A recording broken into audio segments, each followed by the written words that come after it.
Hello, everyone. Whacking my shell. Negronis before Pinot. Uh-oh. Sounds dangerous. Hello, everyone. G'day. Hello, Craig and team. Sorry, I've already missed half the chat. Yes. Hello, Craig and Karen and Joan and Peter and Karen, Paul and Roz. Who else is here? Cotty and John. Rob and Deb, hello. And Shell. Gosh, Shell, you're really getting a bit slack. I mean, you're like the fifth person to log in. Too busy drinking Negronis, obviously.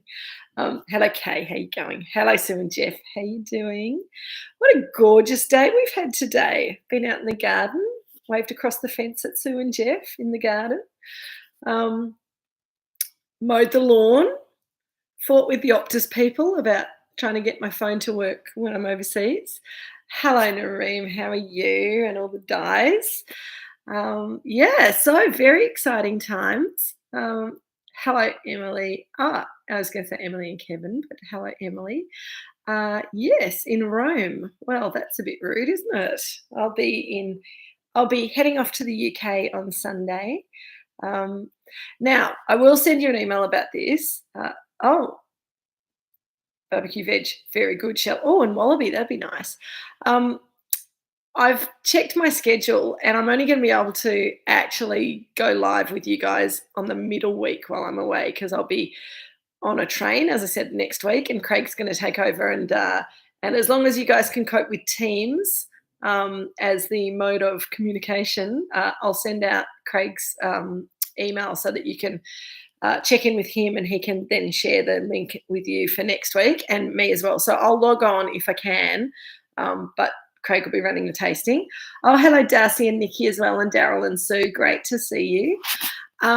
The following week I'll be in Italy, and that's why I was fighting with Optus about my phone so that I made sure that I had access to data if the Wi-Fi is not working properly. And then the following week I'm going to be driving from like Manchester to London to somewhere south of London. So I'm going to have to get going pretty early in the morning, and I think that's going to be fairly unlikely that I will be able to do a proper tasting with you that third week. But we might catch up for a cup of tea or something. See how we go. Hello, Sonia. Welcome. Newbie week 2. Good to see you back again. It's always nice to see someone come back after their first experience. So Zach, Jack and Hannah, hello. Yes, Craig is proposing a Nebbiolo tasting next week. As I say, I will send you a link to email Craig, and then he can send you all the details. But I think the plan is that I think, Craig, you said you were going to suggest a Langhe Nebbiolo or something like that. It's available from Dan Murphy, so that it's easy for people to get. Or if you've got some Nebbiolo, Australian or Italian, that you want to bring to the table, then I think that'll be really fun. It'll be a little bit different again from this because rather than using YouTube, he'll be using Microsoft Teams. So you'll be able to see each other, you'll be able to chat, you'll be able to see me on the train, assuming I'm not running from station to station at the time that we're on. Anyway, I think that would be very fun. And again, I feel slightly nervous that you'll go and do drinks with Craig for the rest of your lives rather than drinks with Kate. But, I think the risk is worth taking. Water. And so, Sonia, this is a thing that happens every now and again. Well, it's happened once before. Kay took over the tasting and did a sparkling Shiraz tasting for us when I was unable to do this. And that was very popular. I think people had a fun time. And Craig's offered to do a Nebbiolo tasting next week. So I think that'll be very fun. It has been such a beautiful day in Mount Eliza at Moorooduc in Chirong. Spring has arrived. And as you say, Deb and Rob, what a fabulous drinks with Craig. I know, it does sound quite good, doesn't it, Nareem? Drinks with Kate, drinks with Kay, and drinks with Craig. There you go. It'll be interesting to see who puts their hand up next.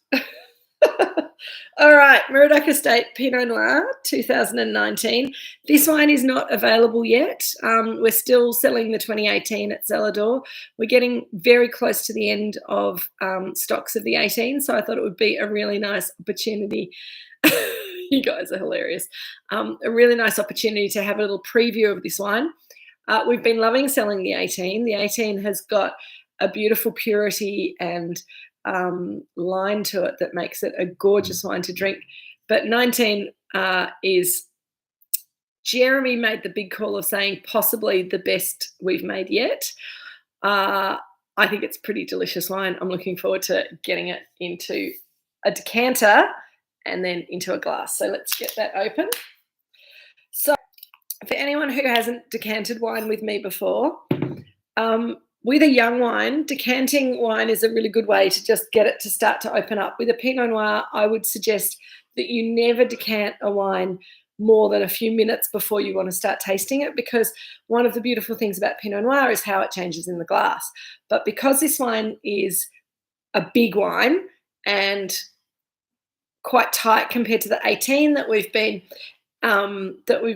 enjoying sort of for the last couple of years, and yes, has a lot more tannin and structure to it, a little bit of air is going to do this wine a whole lot of good. So if you don't have a decanter, you can always use a jug. You can always decant into another empty wine glass. You probably need a little funnel to do that though, because the trying to put wine back into the neck of a bottle is quite difficult, and I would be spilling it all over my computer. Here we go. Let's get this in the decanter. So you'll see I'm not being particularly careful with it because it's a young wine, and what we're trying to do is get some air into it. If we were decanting an old wine, we'd be doing it very differently. We'd be doing it much more slowly because we're trying to get the wine off the sediment, and we don't want... Oh, Nareem, thank you for reminding me. That's I don't know if Jeff is on the YouTubes tonight, but he's been having a bit of trouble with the formatting. It's almost out, the offer. Hello, Michael. I have to proofread it, and I have to be annoying and change some of the words. He's been working on it all week and he's been... Nigel's gone on holiday. Linda's gone on holiday this week. I'm about to go overseas, and Jeremy's going on holiday next week. So it's all on Jeff's shoulders. I think he's finding it. Hello, Jeff. It's good to go. It'll be good to go once I've sent you a couple of changes to some of the words. It'll be good. Jeff's been selling them down the pub. No. So I'm sorry that it didn't come out this week. Monday is the plan for that. I'm going to set it up before I get on an aeroplane, and it'll send itself out. Yeah, so it'll be awesome. Oh, Michael, you're in Berlin. How delightful. I will be 10 a.m. in Berlin. So that's the other thing that is freaking me out a little bit, is that at some stage while I'm away, daylight savings starts here, but it doesn't finish in the UK or in Europe until the end of October.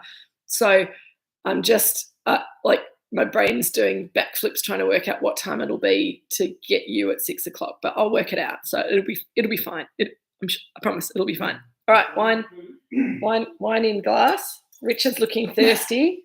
There you go, Richo. My phone will tell me, Kay, that's correct. I'm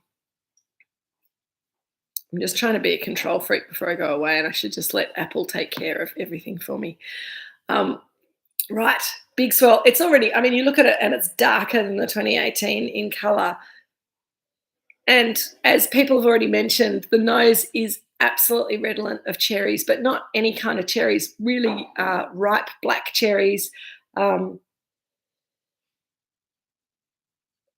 Michael met the world marathon record holder in the lift a moment ago. Has it? He's the one who ran an unofficial 1:59. He reckons he'll do it officially this Sunday. I actually don't completely understand what that means, but I'm impressed still. not really into marathons, but I'm very impressed by people who run marathons. And under 2 hours sounds like a very fast run for such a long distance. Cherries, back to the wine. Black cherries, ripe black cherries. Also, a little bit of those sort of Luxardo, maraschino cherries. Yeah, there's almost a cherry ripe kind of confected cherry note there as well, Shell. There's a dark chocolatey character, which kind of ties in with that cherry ripe character. I don't get that where the cherry ripe analogy doesn't work for me is that I don't see any coconut there. So, but I do get that really kind of almost concentrated cherry aromatic. Giving it a good swirl. And as it's swirling and as it's opening up, there's some savoury notes coming through. A little bit of kind of slate, a little bit of a metallic kind of a note to it, which doesn't sound very attractive, but I actually think is really lovely. There's dark rose and violet in there too. Perfume. God, that's gorgeous. It's really dense. All right, take a sip, Kate.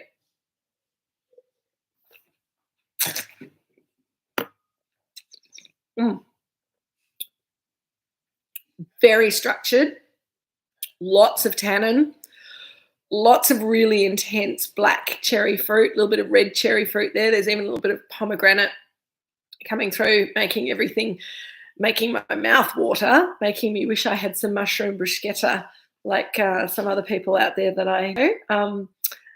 Karen, did you find Peter, by the way? Did he get back with his toast?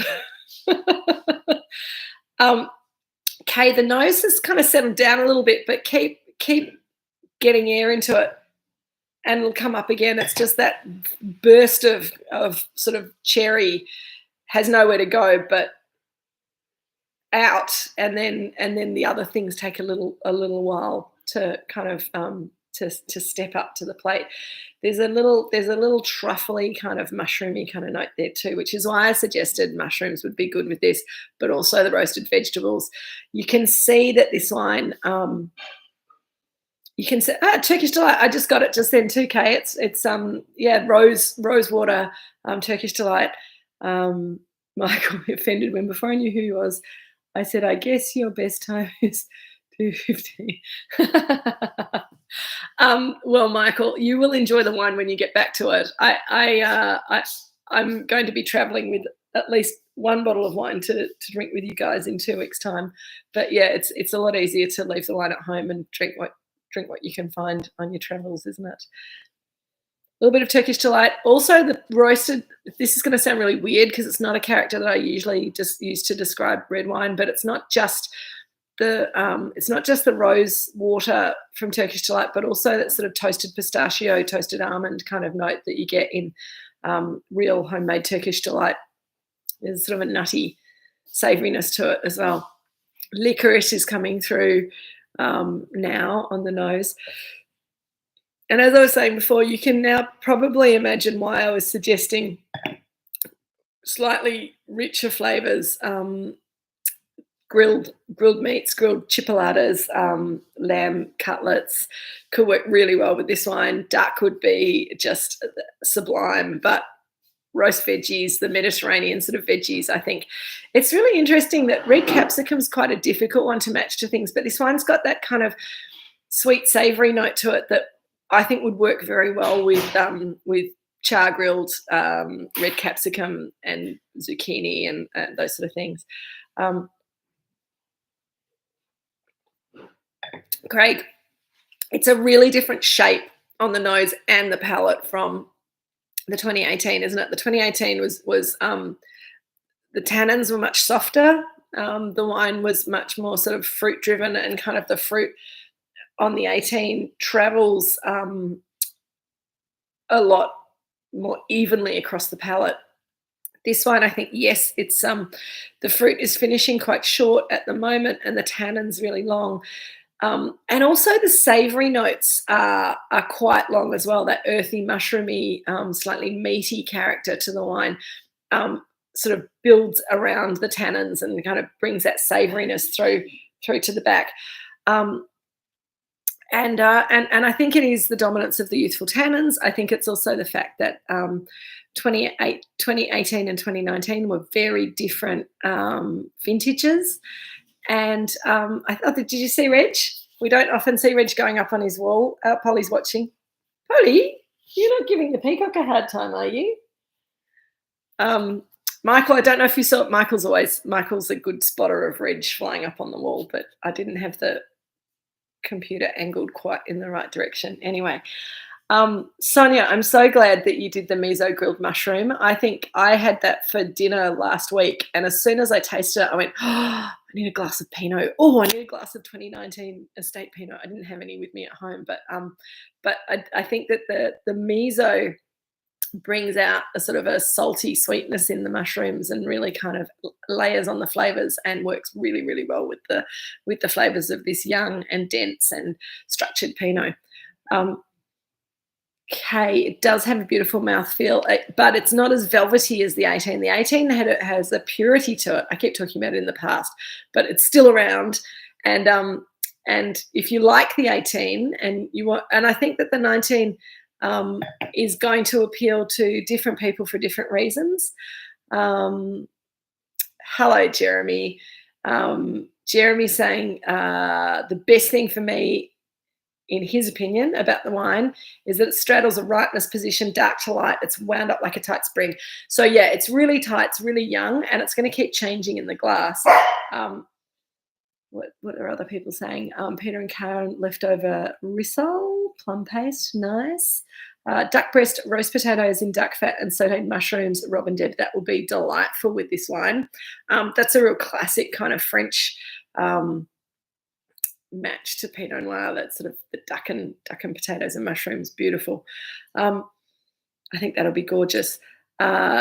So Craig is asking difficult technical questions about vineyard makeup, and usually this wine will have fruit. So it's the 2019.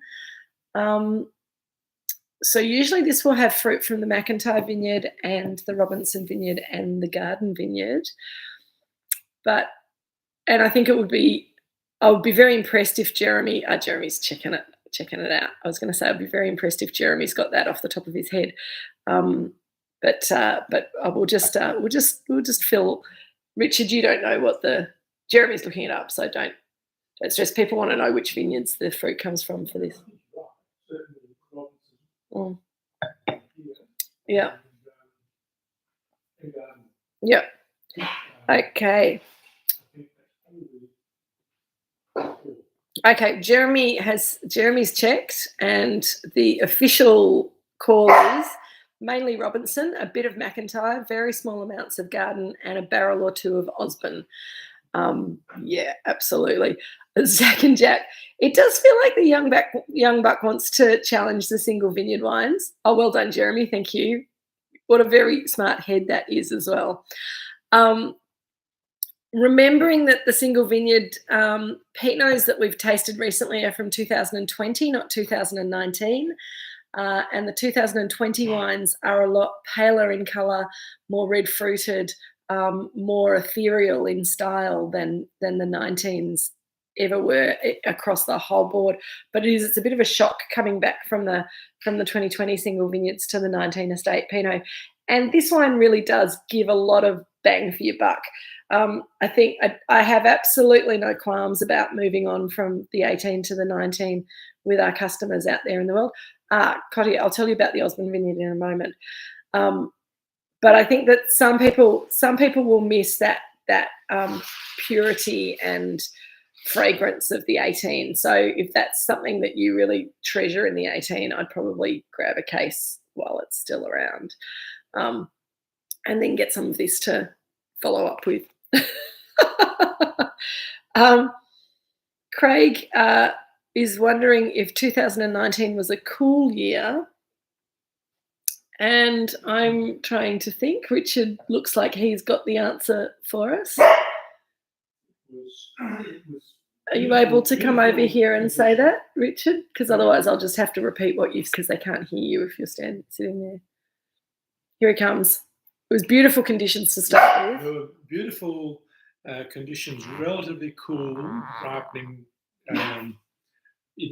until halfway through the vintage. We had a heat wave and things moved very quickly. So that was a very challenging change. But I think the quality of the fruit comes basically from that last 2 months before the heat wave hit. And we thought the fruit quality was terrific. And I think the wine shows that. Thank you. Thanks, Dad. There you go. Peter and Karen want to know what your T-shirt says, Richard. Peter and Karen want to know what your T-shirt says. It says Pinot Massif, which is the name of a group. Yes, that's right, Craig. It's a group of Victorian Pinot Noir producers that get together once a year and taste each other's Pinot and talk about Pinot, and it's massive. Yeah, they like shush, Jill, don't be naughty. But they have a different T-shirt every year. The T-shirts are designed by what's his name, Dad? He was the winemaker at Giant Steps, and he was also a chef, and he was also a musician. So he comes up with these amazing Steve Flamstead. He designs the T-shirts. He loves it, and he borrows different designs from iconic album covers and things. Yes, Peter and Karen, a little bit like the Massif Central, but Massif Pinot instead.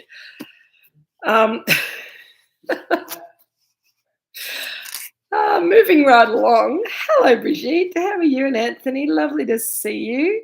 Cutlets. Nice. Lamb cutlets. How delicious. Polly's barking because Richard and Jill are eating cashew nuts, and she thinks she should be eating cashew nuts as well.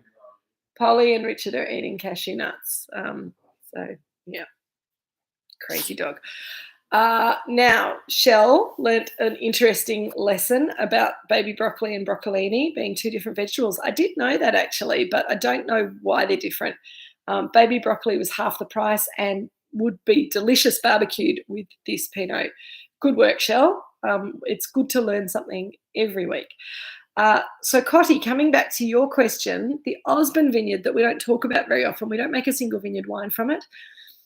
Although we maybe sometimes do, but we don't label it that way. So the Osborne vineyard was set up by Frank Osborne back in the 1980s, and we used to make wine for him. The family still owns the vineyard, but Frank died of cancer quite a long time ago now. And when he died, the rest of the family didn't really... Oh, Penny, hello. Welcome back. When Frank died, the rest of the family weren't that interested in having a wine brand, and we loved dealing with the fruit. We knew the vineyard. It was a mature vineyard, so it was one of the first things that we did. It was one of the first vineyards, actually, that we started leasing.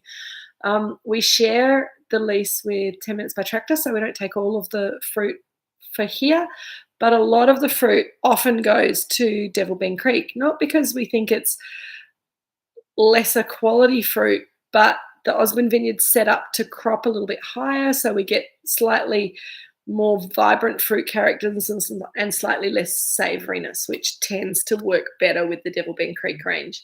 In a year like 2019, there were some barrels of that Osborne Pinot Noir that was delicious and deserved to go into the Estate Pinot. So that's the story behind that. And we love working with the Osborne Vineyard, and we hope that we'll be able to continue taking fruit from there for a very long time. Yes, did you like my photograph of the Queen Shell that I had on the bookmark for tonight? That was taken by one of my best friends from school who worked in the UK. She was working for the Financial Review or the Financial Times. Financial Times, I think, is the pink newspaper in London. And the Queen came to visit and met all of the workers. And she said she was very disappointed because she didn't get to curtsy to the Queen or say, hello, Mum, or whatever you're supposed to say to her. But she was close enough to snap that photograph. So she was that's actually a real photo of my friend Claire Moffat face to face with the Queen back in 1998, I think it was, so quite a while ago. And even back then, she wore some pretty snazzy outfits. I think that red outfit was pretty awesome. Um, that's all right, Penny. I know I'm very confusing sometimes. So cheers to Her Majesty, and thank you for the public holiday, Your Majesty. It's been very lovely. So, Craig, what does estate mean? So, it's actually a concept that is globally recognised, that estate or domain wine in French, they call it domaine, is made from fruit that is grown by the business. So either you own the vineyards or you lease the vineyards and run them as your own. So our estate level wine, and this is been something that we've kind of grappled with when we started playing around with the single vineyard wines back in 2008, that how did we differentiate them? Because once upon a time, all of the wine that we made was from the McIntyre vineyard, and so it was all single vineyard, single estate wine.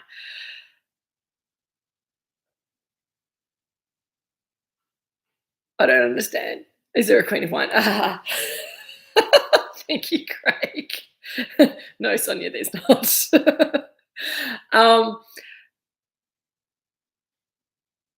Since we've been working with other vineyards, we have a policy that for fruit to be included in our estate level wine, we need to have some viticultural control in the vineyard. So, as I said, we've been working. You guys are hilarious. We've been working with the Osmond family in their vineyard, and we run all the viticulture, and we pay them an annual fee for renting their vineyard. And it's basically we run it as one of our own vineyards. We just don't have to own it, if that makes sense. We have the same relationship with the garden vineyard, but we lease the whole of the garden vineyard. We don't share the lease with anybody. So that fruit is also part of the estate, but also the best of it goes to the single vineyard. The Robinson vineyard's a little bit more complicated because we don't lease the whole Robinson vineyard because it's huge, but we lease the same parcel of vines in the Chardonnay vineyard and in the Pinot vineyard every year. And because Hugh Robinson and his team of viticulturists look after all of our vineyards, then they also run that part of the Robinson vineyard viticulturally the way we want them to. So that's probably the most complicated bit is the Robinson vineyard, because there's a few different people who take fruit from the Robinson vineyard, but we have good input into the way our parcels of Robinson vines are farmed. I hope that makes sense, Craig. But yeah, we don't buy fruit. We try not to buy fruit from vineyards that we don't have any viticultural control over. And when we start leasing a vineyard, we'll usually spend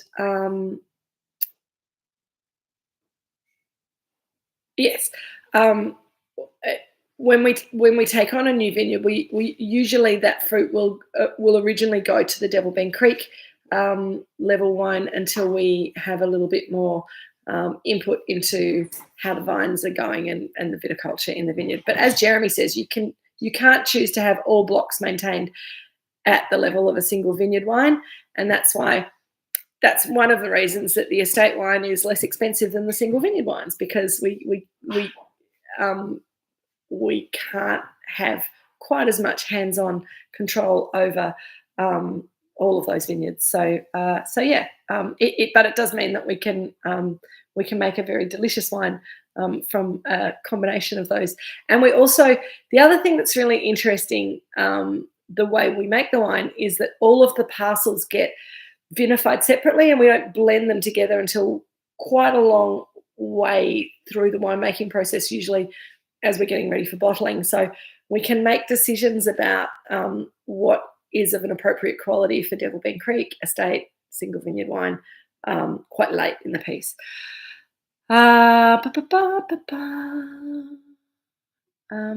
Peter and Karen, I will answer your question in a moment. Nareem, lots more fruit on the nose that opens up. That's right. I think, and I think that's the thing about this wine. It's so tight that you open it and you get assailed with all those black cherries, and then they go away, and people go, "Oh, that's a shame." But as it opens up, you get more forest floor. You get a little bit of kind of wild strawberry coming through there, as well as the cherry coming back, as well as the mushrooms, as well as the earthy notes. I think it's really delicious. And on the palate, those tannins are still very firm, but they are just loosening up a little bit. And the fruit, again, it's making my mouth water. It's making me want to have something to eat. It's got beautiful acidity there, but the tannins are balancing those a lot. So yeah, I think it's really interesting, Kay, that the longer it spends in the glass, the youth of the wine becomes more and more evident. And that's sort of, and if you think about it, there's a lot of people who are out there selling their 2021 vintage Pinot at the moment. I'm really delighted that we're about to release the 19, because I think if we'd released this a year ago, it would be even less expressive and we would be getting less joy from it right now. So I think that bit of extra bottle age is doing good things for this wine, but I think it'll keep on improving when it's given time. Now, there was a question before from Peter and Karen. How do the estate wines compare to the concept of a non-vintage champagne? So obviously the estate wines are not non-vintage. They are 100% from the vintage that they're labelled at. But I understand where you're coming from with that question, because in Champagne, they take it to the extreme. So they're not just blending across different vineyards, they're blending different grape varieties, Chardonnay, Pinot Noir and Meunier, and they're blending across vintages for a non-vintage champagne. So that's a lot more blending across a lot more parcels, and we're looking there in Champagne for a very distinctive house style. At Moorooduc Estate, I think we do get a stronger house style coming from the estate wines than we get from the single vineyard wines, because the single vineyard wines are reflecting the character of each of the vineyards. So yes, we are blending across the different vineyards that we run to get a Moorooduc Estate house style. So in that way, there is a similarity. I hope that makes sense as well. Michael has asked, has COVID had any effect on blenders' noses? So Jeremy hasn't had COVID yet, as far as we know, and he has been very vigilant in keeping an eye on things. So he has yet to experience the delight of COVID. For me, my sense of smell and taste came back after about, it came back probably about 85% after about 2 weeks. I'm 3 months out from when I first tested positive for COVID now, and I reckon my sense of smell and taste is pretty much back to normal. So I'm pretty happy with that. But yeah, I think Michael's saying that he reckons he's still only about 85% recovered since having COVID in March, and that's happened to a lot of people. I've got friends who are masters of wine who had COVID last year and still can't smell and taste the way they used to. So it was the thing that scared me the most about getting COVID. And when I lost my sense of smell and taste, it was immediate, and it was like someone had smashed a mirror. It was really scary, and I just thought I just have to keep my fingers crossed that it will come back. So I think you're right, Michael. I think there will be quite a lot of people who are affected by COVID character. But hopefully, it's one of the beautiful things about having a team of three of us. We all bring something. We bring another palette to the we'll bring 3 different palettes to the tasting table, and I think that's very helpful. Craig. I still haven't got the Halliday book, but do you know what? I think it's a very interesting comment. We got some nice points from Halliday. The Halliday guide keeps changing, and I think it's a really difficult thing to maintain because Tyson Stelzer was running it for a couple of years, and he's now, I think, stepped down, and Campbell Mattinson's now running it. They've got a whole team of tasters who are sort of now specialising in specific regions. So Jane Faulkner tastes all the Mornington Peninsula wines. But a couple of years ago, they'd just kind of I think they'd put them all in a hat, and different people would pull out different vineyards. So we've had a number of different people reviewing our wines from year to year, which I think suggests it's hard to have continuity if you've got different people tasting each year, because no matter how much training they do to taste together and to try and get their palates and their scoring system together, it's never going to be perfect. So it's an interesting evolution. I think, as with all tasting notes that are written and published on our wines, we're always incredibly grateful and pleased when somebody says something nice about our wine and gives us a good score. And if they don't, then perhaps, excuse me, hay fever season started, hurrah! What was I saying? Blah, blah, blah. When we get a good score, then we talk about it. And when we don't, then we just, chalk it up to, bad luck. So hello, Alison. Welcome. Cheers, Alison and Anthony. Good to see you. Jeremy was saying, I don't know a winery that relies on one person to do all the blending. And I think you're talking about blending, but I would also take that out. And this might have been what Jeremy was saying all along, that we also don't rely on one reviewer to call down judgment on whether we're good or not. We send our wine to a number of different reviewers every year, people whose palates we respect, and different people will like different things. So, Hugh and Hook likes different wines from Jane Faulkner, who likes different wines from Peter Bourne, who likes different wines from whoever else. Max Allen, Max Allen's written up a couple of our wines in the last couple of years really nicely. I love Jancis as a writer, Michael. Between you and me, and if I were her, I would be the same. But Jancis is expected to comment on all the wines of all of the world, and I just think Australian wine is not particularly high on her list of priorities, but I think she writes beautifully about wine, and I think that that I'm always happy to read her. And if she ever writes anything nice about Moorooduc, I'm absolutely delighted, because I think it's hard. It's hard to get a good review from Jancis, and it's doubly hard if you're making Pinot Noir in Australia. That's absolutely no criticism of her. It's just how life is. We've had some really nice responses from Oz Clark in the UK. Lots of different people. Craig, we might be biased. Drinks with Kate, the only ones that count. Yeah, absolutely. 99 out of 100 for this wine. Thank you very much.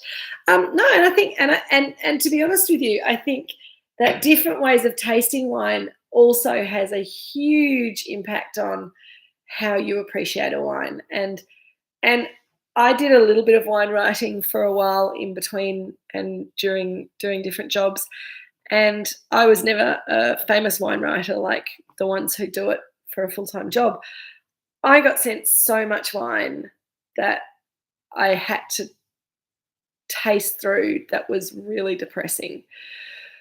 So I think if you're doing this as a job full-time, and I've delivered wine to Ralph Kite-Powell and to Jane Faulkner and to Max Allen, and their houses are all full of boxes of wine. It's outrageous how much wine they get sent to them, because everybody wants the chance of getting a good review. And they don't have time to sit down for 45 minutes and chat to their friends about how the wine's evolving in the glass and, you know, how it relates to the previous year. And I think that, you know, they've got an amazing memory file of the tasting notes, but there's so much wine that the wine writers are tasting that you know, it's hard to stand out in that kind of competition. Jeremy, wine doesn't work if you base your information on one person. I agree. And the more critics you read and the more you sort of understand what their personal tastes are, the better you're going to be able to take or ignore advice from them about wines that they like. Thank you, Michael. Sonia is bringing us back to the wine, which is absolutely appropriate. What are you tasting now after 40 minutes? And I am starting to get a little bit hay fevery, which is annoying because I took a pill before I came over here. But there's a lot of grass flowering here and cats walking around and things. So you have to excuse me being a bit sniffy. But yes, I agree with Craig. There's dark chocolate aromatics coming through on the nose. It's sort of like really high quality, high cocoa chocolate, a little bit bitter. The cherry's coming back, but it's more nuanced and more layered into the wine. There's a really interesting the licorice characters coming, black licorice but not sweetened licorice. It's kind of almost like licorice root coming through. So it's this kind of savoury, there's a little tarry note as well, which I think is really lovely. And then on the palate,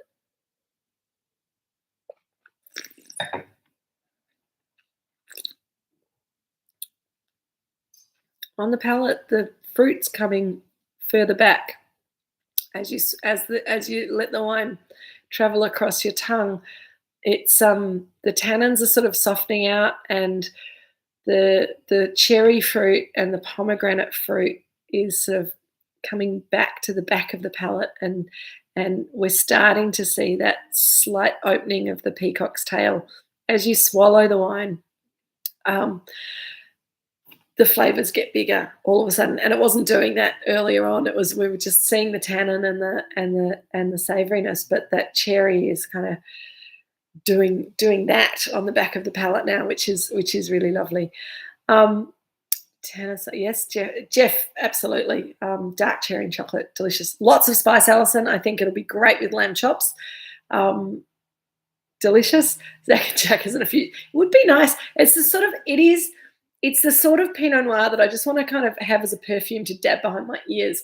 And you'll be unsurprised to hear that I have tried that with wine and it doesn't work. You just smell like a old soak as the alcohol kind of gets stale and the aromas go away. So I've stopped doing that now. Jeremy thinks this is the best one yet. Michael, Andrew Jeffords, very good in decanter, absolutely. So Sonia, peacock tail is a description that's often used for high-quality Pinot Noir. And it basically, if you think about the image of a peacock putting its tail up and then opening it out in a fan, people talk about Pinot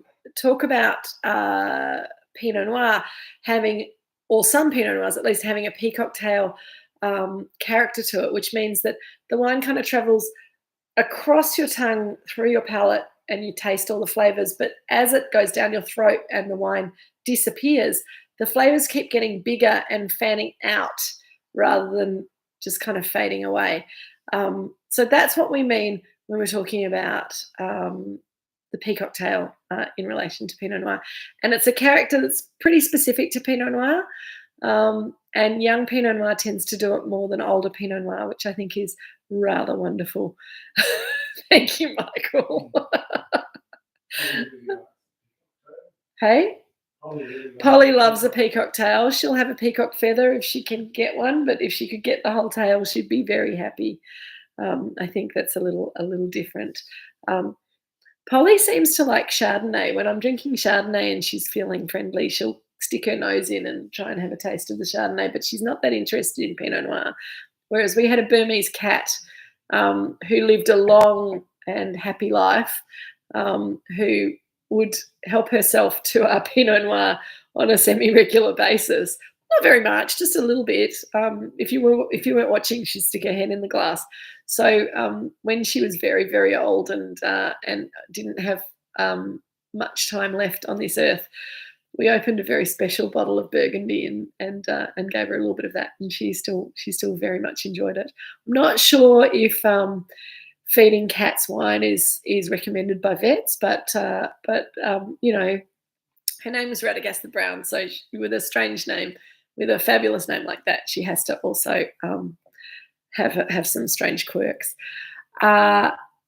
Sonia, you can absolutely eat food with it to interrupt the tail, but it's again.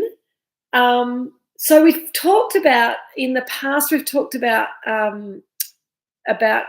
this being a slow tasting, and I think tasting the wine slowly, having some food, but having some sort of pauses in between eating the food and drinking the wine, and then having a little pause to see what happens, and then going back to the wine and the food. So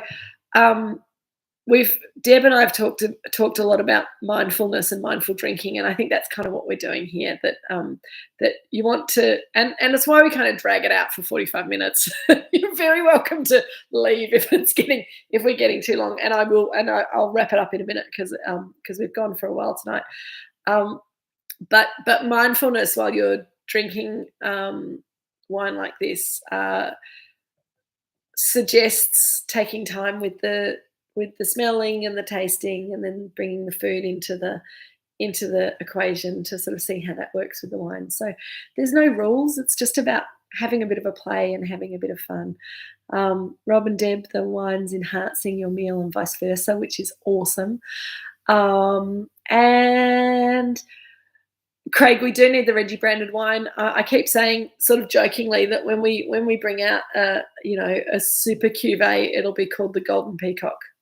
So keep an eye out for that, the Golden Peacock, and you'll know that it's overpriced and ridiculous. So you'll be able to be very suspicious of it.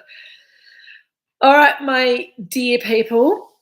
We've hit the 47.5-minute mark, and I think it's probably time for me to call it a day and leave you with your beautiful food, your lamb cutlets and your duck and mushrooms and potatoes, all sorts of things. Duck pancakes, pleasure, Sonia. I always try and come up with a few different options, easy, medium, and difficult food options. So let's see what happens next time. So I'll be sending you an email with Craig's details for next week.